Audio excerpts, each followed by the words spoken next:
Why does a tire company have anything to do with rating restaurants? This is the origin of the Michelin star restaurant ratings. Did you know the Michelin Guide started as a marketing stunt for tires? In 1900, the Michelin brothers wanted to get more people driving, so they created a guide to France's best restaurants, hoping drivers would wear out their tires traveling to them. But how did a tire company end up defining fine dining worldwide? This is the story of how Michelin tires accidentally revolutionized the restaurant industry.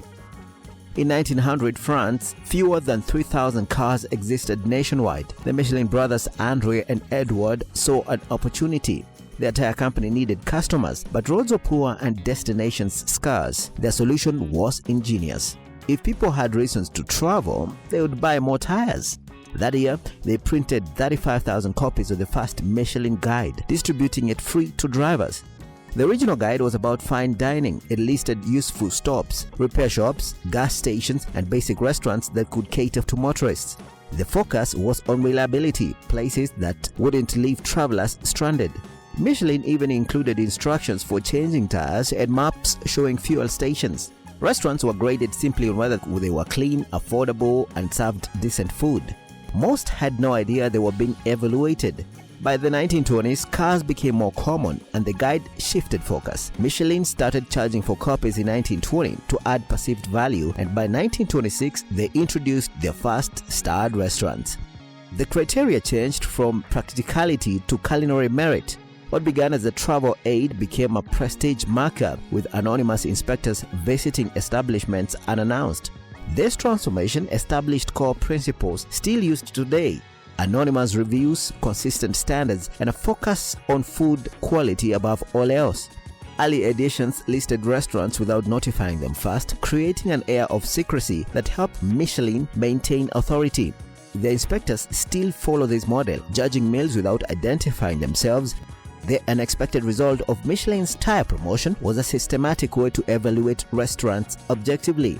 Their method removed personal bias by using trained professionals with set criteria, a radical concept that became the foundation for modern food criticism. The star system that defines Michelin today appeared 7 years after their first dining-focused guide. In 1926, they awarded single stars to exceptional restaurants. By 1931, they formalized their three-tiered system with precise meanings. 1 star signaled a place worth stopping for, 2 stars meant worth a detour, and 3 stars justified planning an entire trip around. These weren't vague ratings. Michelin published clear standards, judging meals on ingredient quality, cooking technique, flavor harmony, and consistency. Inspectors began working anonymously in the 1930s to prevent chefs from recognizing them, ensuring unbiased evaluations. They paid for every meal, never accepting free food or special treatment. Their secrecy became central to Michelin's credibility. No restaurant knew when or how often they would be assessed. The pressure on chefs intensified as stars directly impacted business. Some restaurants saw bookings triple after earning a star, while losing one could ruin reputations. The stakes became shockingly high.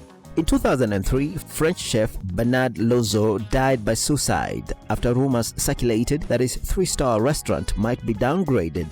Other chefs described losing stars as worse than divorce. This extreme competition reshaped restaurant culture globally, pushing chefs towards technical perfection. Michelin-starred kitchens adopted military-like precision, with strict routines to maintain consistency across every dish served.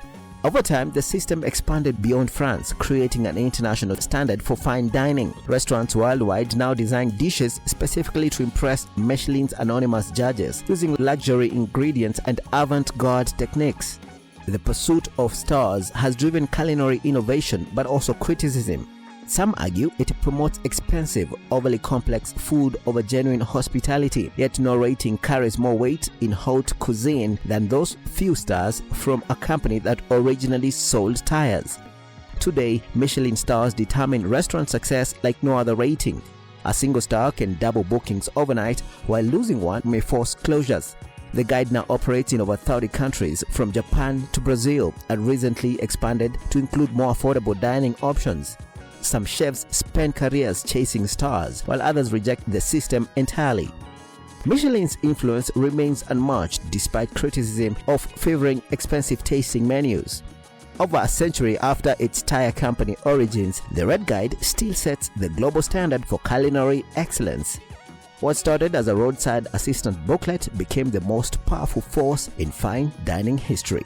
That's the wild story of how Michelin tires became dining's ultimate authority. Thanks for watching Label. Subscribe for more interesting stories.